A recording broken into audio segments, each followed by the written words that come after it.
With Charles Davis, as always, I'm Brandon Gaudin. Charles, you talked about storylines in this one. I think it begins and ends with our two quarterbacks, certainly two of the best in the business. And nowadays, I don't think you can get by for long periods of time without a top-flight quarterback.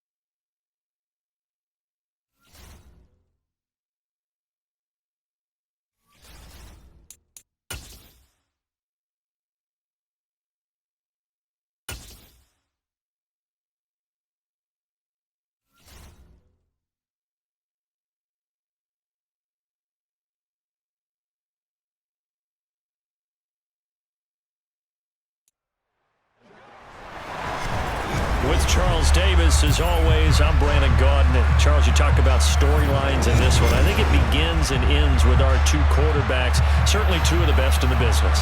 And nowadays, I don't think you can get by for long periods of time without a top-flight quarterback. The way the game is played, with all the responsibility he has and how the game flows through him, if he's not on the top of his game, your team's not going to benefit at all. Here's Michael Badgley now to get this one started. And off we go from Nashville. This is taken just shy of the 10. And a nice return sets him up pretty good here right at the 30-yard line.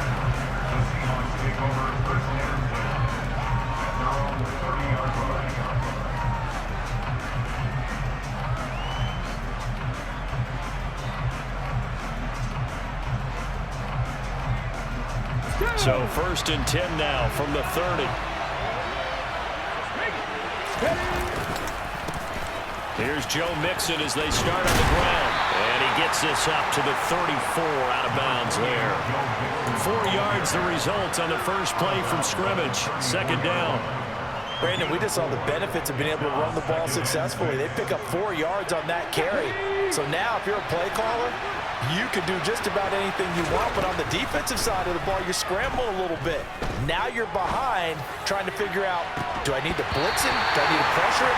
How do I gain an advantage on this snap? Now a deep ball there on 2nd down, but it'll wind up incomplete. Well, they certainly came out firing in this one, and while that one was incomplete, I can't imagine that'll be the last shot that they take in this game.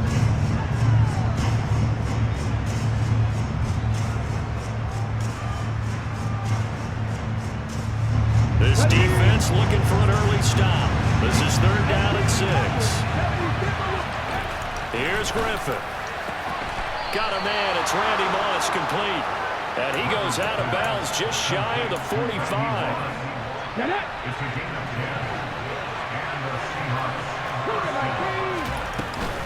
Mixon with a 1st down carry.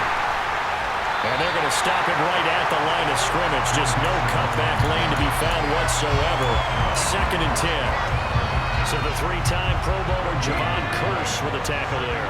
And you get selected for that game because you are a consistently dominant performer. And that's what he is. We always think about him being a pass rusher, but he can play the run as well.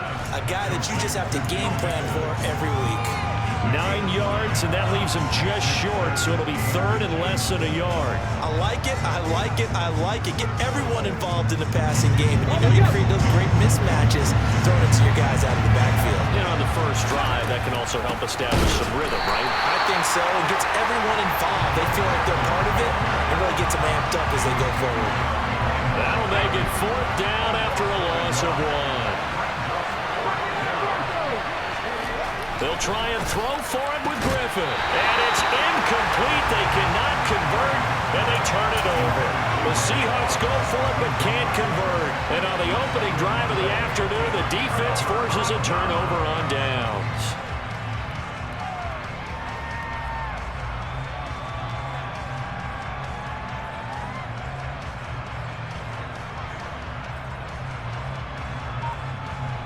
Good starting field position for them as they come up 1st and 10 on their side of midfield at the 47. Now McNair off the play fake. He rifles one that's intercepted. Picked up on Night Train Lane. And the Seahawks are going to take over once again at their own 25-yard line. Coming to the line here to begin their next drive, the Seahawks offense. Kind of a lucky break on the prior drive, Charles. The turnover on downs that the offense had didn't come back to bite them after the other side. Their defense came through, was able to hold them without any points. I would agree with you, partner. A little bit of a lucky break indeed, but you know what they'd say to us? No luck, just pure skill. We rose to the challenge, and we didn't permit a score. That's how we roll. I'm kind of curious, Charles, if they might temper their aggressiveness now offensively if they get in that fourth down spot again. Yeah, one would think so. But maybe because they held him, they might go for it again. And he'll be taken down, but he does have first down yardage. Call it a gain of 7, and it gets him a new set of downs. So from the 36 now, 1st and 10. Play action. Now Griffin. Throw left side complete. That's Hall. And he'll have it past midfield almost to the 40 before being taken down. A well-executed 22-yard gain. Here's Griffin. This goes out wide for Mixon. And they'll get this to the 30-yard line before crossing over out of bounds. Another strong gain on the last 2 plays. They've moved it a combined 33 yards. Griffin will throw again. Nowhere to turn here, and he's going to go down. Back at about the 37-yard line. So they'll accept that penalty, and that will, of course, move the football up the field.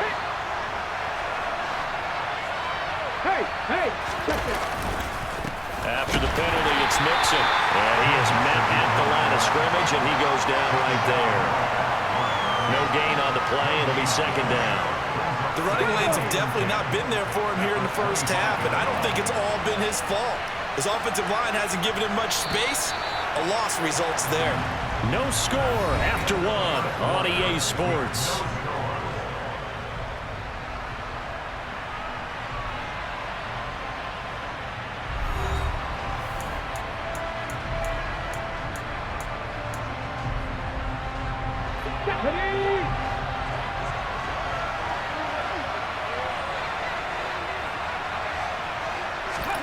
Now it's Griffin. He'll drop this one down to Mixon. And he gets it inside the 10 to the 9. It's a really nice 15-yard pickup, and now it's 1st and goal. They'll give it to Mixon. And this play doesn't go anywhere. Backwards, losing yardage to the 11. We've seen that before. Jeffrey Simmons making a stop behind the line. An interesting and intriguing decision there defensively because they kept extra DBs on the field despite seeing the multiple tight end look that came out for the offense. I thought they were going to switch out of it. I didn't know if they felt it. And he's going to have to eat this one as down he goes. It's Jeffrey Simmons that time who got in to record the sack. 2nd goal, last thing you need to do is get pushed backwards to take a sack. But he couldn't find anywhere to go with the football, had to eat it, and ended up on the ground. On 3rd and goal, here's Griffin. To the end zone, but it's incomplete. That was an interesting look there because as soon as he got outside the pocket, I thought he was going to take off and run for yardage. But what often happens now with these quarterbacks who can move, defenses want to try and keep bodies in front of them, and I think that discouraged him from taking off and made him try a pass downfield that fell incomplete. McPherson's kick is good, and the Seahawks grab a 3-0 lead. So, Charles, they get to them with their first turnover of the game and then make it hurt a little bit extra with a field goal. And anytime you give the ball up, what's the first thing a coach tells his defense? Don't let them score off of this. You've got to put out the fire. In fact, in 2021, that's what one NFL coach termed his defense. The firemen. Go out there, guys, and don't let them put some points on the board. And we'll see a return here from the end zone.